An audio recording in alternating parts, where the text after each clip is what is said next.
Kro san chín ka lâu sẽ to lal i xua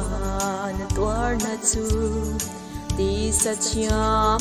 na main kro su ka lâu zuya sẽ to le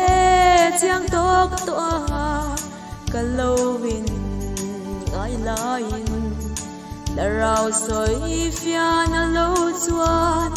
a rau pui zia kan a dei lo rau pui le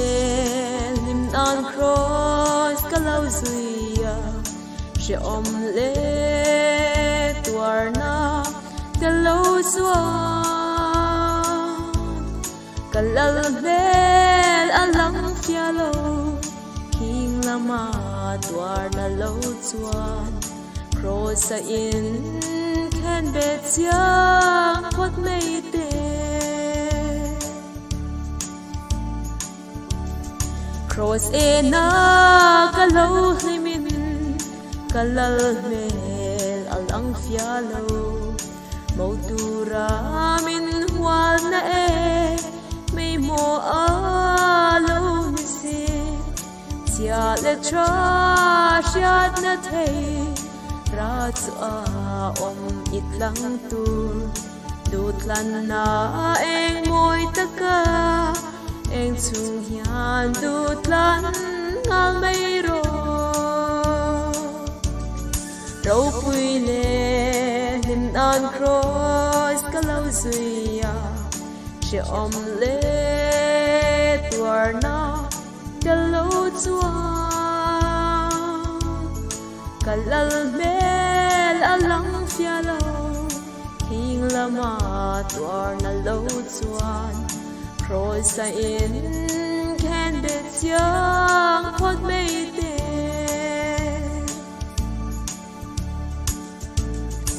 i suan yak nong zui bok si kong she om ma i sua kala rau pui na mun tura lalpa ka om malom itana martyr tuarin enge i pelet ve ang ama kong zo ang zo tu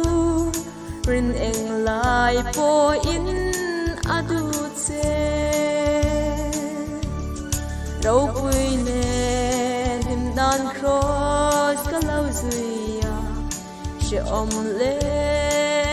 tuar na te lo chuan ka lal mel alang fia lo king lama tuar na lo chuan cross sa in can bet siang what made it rin na te